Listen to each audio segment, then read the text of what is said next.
தெய்வத்தின் குரல் இரண்டாம் பாகம் வித்யாஸ்தானம் முடிவுரை உபவேதங்கள்.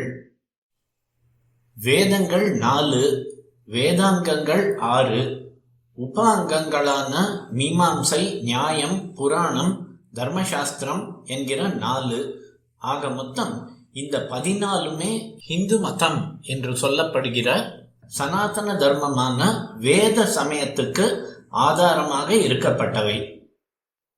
தர்மத்தை சொல்லி ஆத்மாவை சுத்தப்படுத்துவதால் இவற்றை தர்மஸ்தானங்கள் என்பார்கள்.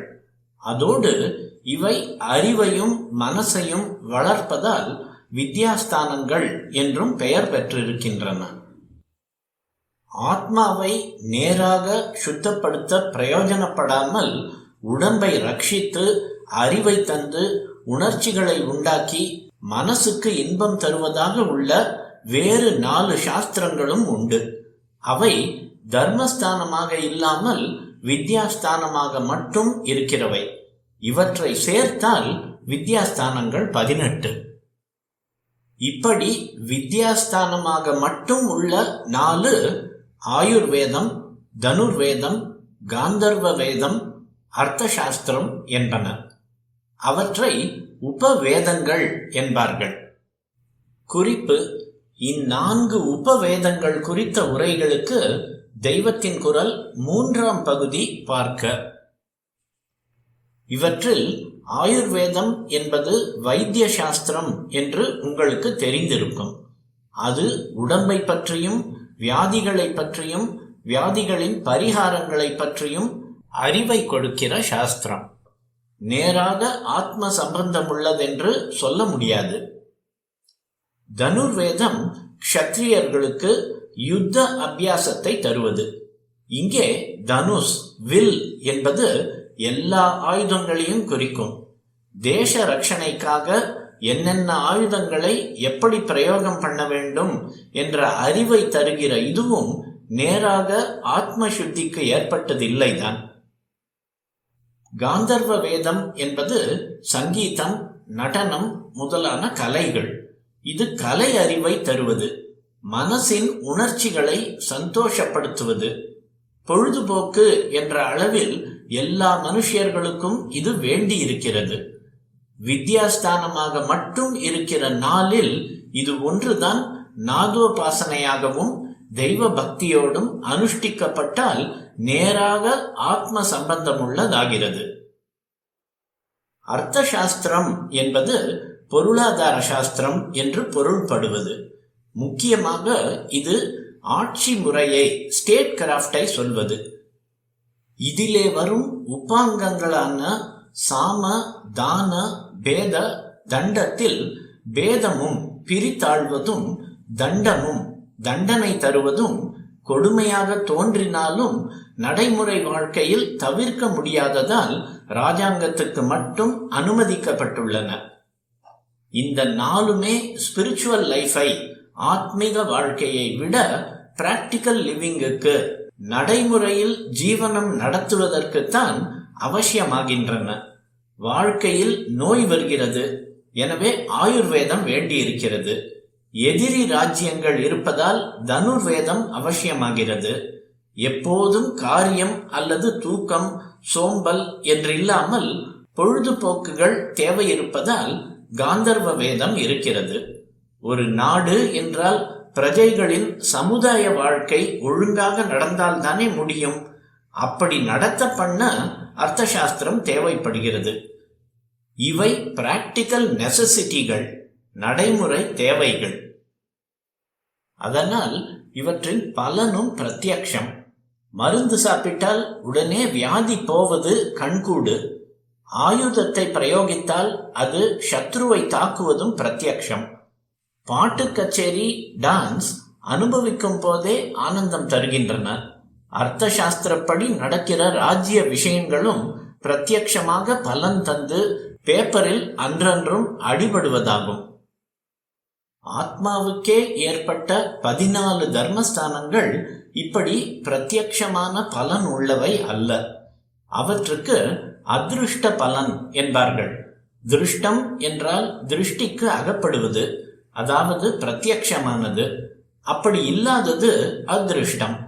ஆத்மா பரிசுத்தி அடைவதை நேரில் பார்த்து கொள்ள முடியாது. பாப புண்ணியங்கள் ஒருவனை ஸ்வர்க்க நரகங்களுக்கு அழைத்து போவதை உடனே பார்த்து கொள்ள முடியாது. நாம் பார்க்கிற போதும் பிறருக்கும் காட்டி ஒப்புக்கொள்ளும்படி பண்ண முடியாது. யாகம் செய்தால் பிரீத்தி அடைந்து தேவர்கள் மழை பெய்வித்தாலும் மழைதான் தெரியுமே தவிர தேவர்கள் தெரிய மாட்டார்கள். பரமசுத்தர்களுக்கு தெரிந்தாலும் மற்றவர்களுக்கு காட்ட முடியாது. அதனால் யாகம் பாட்டுக்கு செய்தார்கள், மழை பாட்டுக்கு பெய்கிறது, அதன் பலன்தான் இது என்று எப்படி சொல்ல முடியும்? இது காக்கை உட்கார பனம் பழம் விழுந்த கதையாய் இருக்கலாம் என்று கூட ஆக்ஷேபிக்க இடம் இருக்கிறது. இப்படி இருந்தாலும் வாஸ்தவத்தில் தர்மஸ்தானமான 14 தான் ஆத்மாவுக்கு மெய்யான சாஸ்வதமான ஸ்ரேயஸுக்கு முக்கியமானவை. அவற்றுக்கு வழிகோலவே தான் மற்ற 4 வித்யாஸ்தானங்களும். ஷரீரத்துக்குள்ளே ஆத்மா மாட்டிக்கொண்டிருக்கிறதே, இந்த ஷரீரம் இருக்கும் போதேதானே பாபத்தை போக்கும் புண்ணிய கர்மாக்களை பண்ணினால் ஆத்மாவை அறியலாம் என்ற அடிப்படையில் தான் ஷரீர ரட்சணத்துக்கான ஆயுர்வேதம் ஏற்பட்டிருக்கிறது. தனி மனுஷனுக்கு தேகம் ஆரோக்கியமாயிருந்தால் ஆத்ம சாதனை பண்ண அனுகூலமாய் இருக்கும் என்பது போல் ஒரு ஜன சமூகத்துக்கு சத்ருக்களால் ஹிம்சை இல்லாவிட்டால் தானே அது தேச ரீதியில் ஆத்மாபிவிருத்திக்காக நிம்மதியாக பாடுபட முடியும் என்றே தனுர்வேதம் ஏற்பட்டிருக்கிறது.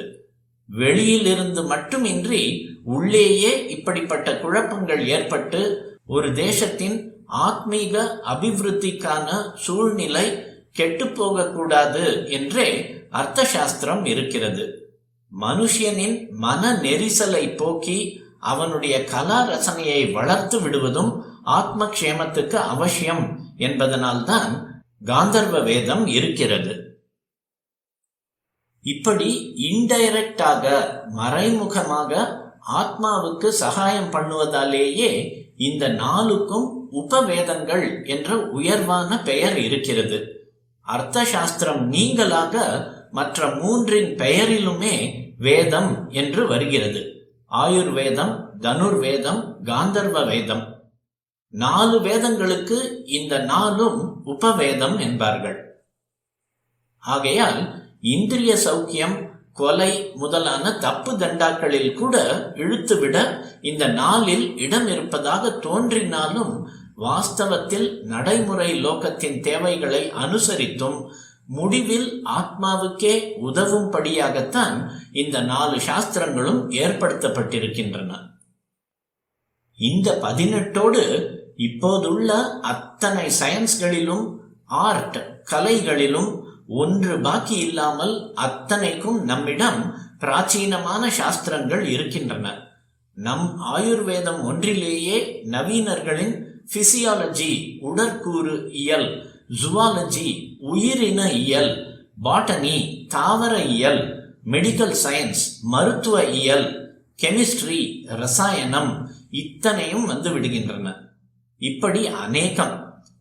இவற்றில் சர்ஜரி, ரண சிகிச்சை, கணிதத்தில் சைபர் முதலான பல விஷயங்கள் இந்தியாவிலிருந்தே மற்ற எல்லா தேசங்களுக்கும் கிடைத்ததாக இப்போது சகல தேசத்தாரும் ஒப்புக்கொள்கிறார்கள். துருக்கர்கள் வந்து நம் தேச வாழ்வில் நிம்மதியை கெடுத்து அந்நியர் ஆட்சி ஏற்பட்ட பின் இப்படி சகல வித்யைகளிலும் 64 வித்யை என்று ஒரு கணக்கு நாம் ஆராய்ச்சி பண்ணுவதற்கு ஊக்கமும் மானியமும் போய்விட்டது. அதற்கு அப்புறம்தான் நாம் சயின்ஸில் பின்தங்கியவர்களாகிவிட்டோம். அதற்கு முன் நாம் கண்டுபிடித்திருந்த அநேக விஷயங்கள் மற்றவர்களுக்கு தெரியாது. ஆனால் நாம் கண்டுபிடிக்காத ஒன்றே ஒன்று அவர்களுக்கு தெரிந்திருந்ததால் தான் நாம் தோற்று போய் தினக்கிரமேண ஆத்மிகம், சயின்ஸ் இரண்டிலும் கீழே போகும்படி ஆகிவிட்டது. அந்த ஒன்று வெடிமருந்து என்பதுதான். பீரங்கிக்கு பதில் சொல்ல முடியாமல் தான் முகலாய ஆட்சிக்கு ஆளானோம். அதிலிருந்து எல்லாம் இறங்கு முகமாயிற்று. பரமபத சோபான படத்தில் பாம்பு வாயில் விழுந்த மாதிரி. இப்போது நம் சாஸ்திரங்களான பழைய மருத்துவம், ஷில்பம் முதலியவற்றையே அனுசரித்தோமானால் நமது சீதோஷ்ணம், நாகரிகம் இவற்றுக்கு அனுசரணையான இவற்றாலேயே நம்முடைய சாஸ்திரோக்த வாழ்க்கைக்கு திரும்புவதையும் சுலபமாக்கிக் கொள்ளலாம்.